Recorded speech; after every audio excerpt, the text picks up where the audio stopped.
घनश्याम जी, क्या तथ्य है आपके पास जिससे आप ये साबित कर सकें जो सत्यपाल मलिक ने आरोप लगाए हैं वो सही है?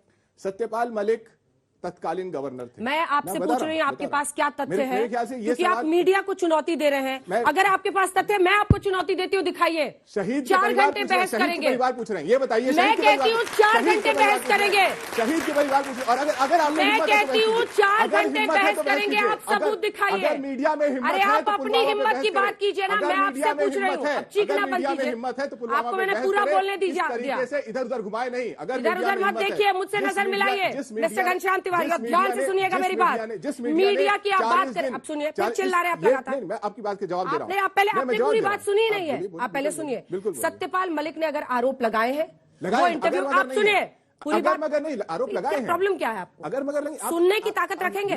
हाँ तो सुनिए, किसी को उन्होंने इंटरव्यू दिया, उन्होंने इंटरव्यू चलाया। आप चाहते हैं कि हम लोग उनके पीछे भाग भाग के और वही हिस्सा दिखाएं जो आपको जरूरी लगता है। हमें लगता है कि यूपी में कानून व्यवस्था बड़ा विषय है। अगर आपके पास एक भी तथ्य है मिस्टर घनश्याम तिवारी, अभी मैं आपके आइए तो 5 मिनट में आपको देती हूं, आप वो तथ्य दिखाइए कि कोई लेटर था सीआरपीएफ की तरफ से जिसकी वजह से एयरक्राफ्ट नहीं मिला, उसके बाद हम उस पर बहस करेंगे। वरना वही सत्यपाल मलिक आज पाकिस्तान के विदेश मंत्रालय के लिए लकी मास्कट बन गए हैं। वो चिट्ठी जारी करके सत्यपाल मलिक की प्रशंसा कर रहे हैं। आप ये चाहते हैं कि पाकिस्तान के हाथ में खिलौना बने देश? प्लीज सुनिए, ये इंटरव्यू पढ़ेंगे। आज तक की वेबसाइट पे ये खबर है, आप सब लोग देख सकते हैं। पुलवामा अटैक, सत्यपाल मलिक के दावों पर घमासान। सत्यपाल मलिक जम्मू कश्मीर के केंद्र शासित प्रदेश बनने से पहले यहाँ के आखिरी राज्यपाल थे। आज तक जिस वक्त पुलवामा हमला हुआ उस वक्त भी वो राज्यपाल के पद पर आसीन थे। एक इंटरव्यू के दौरान सत्यपाल मलिक ने उस वक्त के गृह मंत्री, ये आज तक पे है, ये आपका तथ्य है, ये आपका तथ्य है। मैं कह रही हूँ तथ्य, आपको सबूत समझ में आता है? देखिए घनश्याम तिवारी, बहस को डिरेल मत कीजिए। मैं आपको, उन्होंने इंटरव्यू का हिस्सा चलाया ना, तो मैंने वही बोला। सत्यपाल मलिक ने जो बोला वो तो आप डिसाइड करेंगे कि हम क्या बहस करें नहीं करें। अब चुप हो जाइए मिस्टर आजाद। अगला सवाल आपसे, जितने आरोप वो लगा रहे हैं, क्या आपको लगता है उसमें दम है? देखिए, मैं बड़ी खुशी है कि आप विषय पे वापस आ रहे हैं। 2 बिंदुओं पे अपने युवा साथियों का ध्यान आकर्षित करना चाहता हूं। देखिए, पुलिस रिमांड और पुलिस की हिफाजत में ये 2 अलग अलग चीजें हैं। जब हम पुलिस रिमांड की बात करते हैं तो पुलिस रिमांड कोर्ट से लिया जाता है और वो जो अक्यूज्ड व्यक्ति है उससे वो क्वेश्चनिंग की जाती है, उस समय उसको कहा जाता है पुलिस रिमांड। पुलिस की हिफाजत में तो बहुत सारे लोगों की हत्या हुई है, लेकिन ये हत्या बिल्कुल अलग है।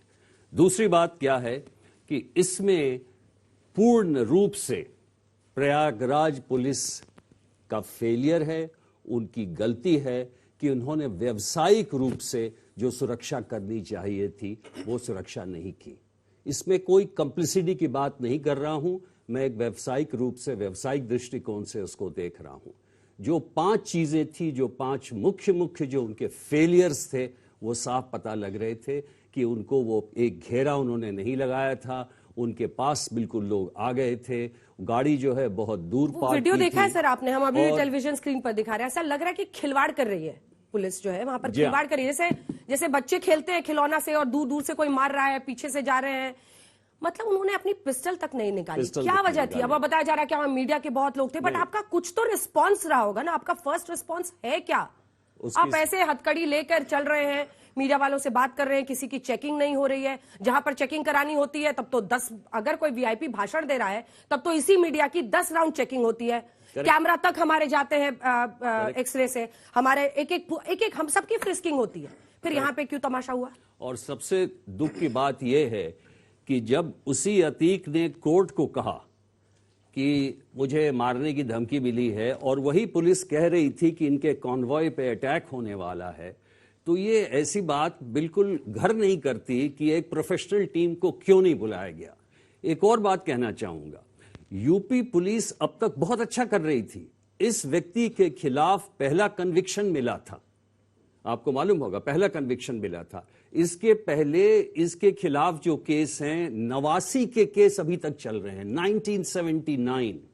तो जब इसको एक कन्विक्शन मिल चुका था तो ये पुलिस के फेवर में था कि इसको अच्छी तरह हिफाजत में रखते और इनके खिलाफ अगर केसेस ठीक से प्रोसिक्यूट किए जाते तो आज वो फिर उसका कन्विक्शन। आपको क्या लग रहा है? निश्चित वैसी साहब कह रहे हैं कि ऐसा लग रहा है कि पुलिस तो दूल्हे के बारात में गई हुई थी, वहां पर बारात में थी या मंगनी में थी, ये तो उस वीडियो में साफ नजर आ रहा है।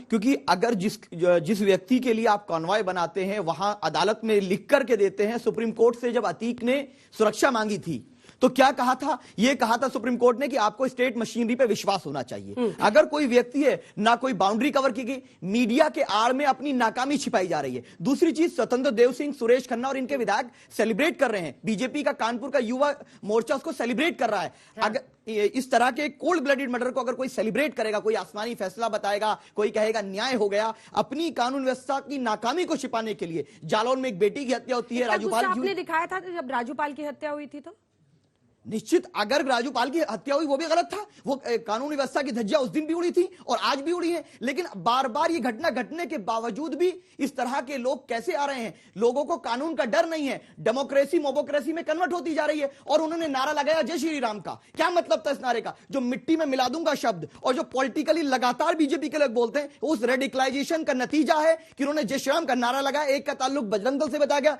दूसरे की डीपी पे आरएसएस लगा है। तो दोनों ने कंडम नहीं किया, ना बजरंग दल ने कंडम किया, ना आरएसएस ने कंडम दिया, ना मुख्यमंत्री जी ने कहा कि इन लोगों ने जय श्री राम का नारा लगाकर पवित्र नारे का दुरुपयोग किया है, ना भाजपा के लोगों ने कहा। और इतने लोग इनके विधायक इस तरह के अपराधी हैं, उन पर बुलडोजर कब चलेगा?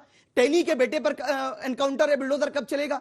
इन तीनों के घर पे ही चलवा दे बुलडोजर, इन तीनों के घर पे ही बुलडोजर चलवा दे। नहीं त्रिपाठी जी, वहां कहां चलेगा? नहीं, बिल्कुल चलेगा। नहीं, बिल्कुल चलेगा। मैं बता अरे फिर अगर चांद बाबा की हत्या जब की थी ना, हो जाएंगे फिर ना बिल्कुल वोट करते हैं आपके लिए। देखिए, चांद बाबा की जब हत्या की थी, तिवारी जी है, एक सिंह है और एक मौर्य जी है। वहां हम देखा नहीं करते, हम देखा नहीं करते ये कि कौन तिवारी है, कौन सिंह है, कौन मौर्य है, कौन मुस्लिम है, कौन खान साहब है। चलेगा बुलडोजर? ये देखने का काम ये किया करते थे। यूपी बीजेपी के प्रवक्ता कह रहे कि इनके घर भी बुलडोजर चलेगा। अगर भागेंगे, अवैध संपत्ति होगी, अतिक्रमण से बनाई गई होगी, गैंग के द्वारा इकट्ठी की गई होगी, तो निश्चित तौर पर चलेगा। हम बुलडोजर चलाते समय किसी प्रकार से उसमें जाति, मत, मजहब, विचार, पंथ, उनकी भाषा, उसके आधार, परिवेश के आधार पर नहीं चलाते हैं, उसके किए गए क्राइम के आधार पर चलाते हैं। मैं सवाल पूछ रहा हूं, अगर चांद बाबा एक हिस्ट्री सीटर, एक अपराधी, एक माफिया, जिसकी हत्या करके Atiq Ahmed mafia don gangster बना, अगर चांद बाबा की हत्या में उसको कन्विक्ट कर दिया गया होता, अगर उसको सजा मिल गई होती, तो क्या ये माफिया डॉन बना होता? और ये जो जिन्होंने हत्या करने का ये दुस्साहसिक प्रयास किया है, ये भी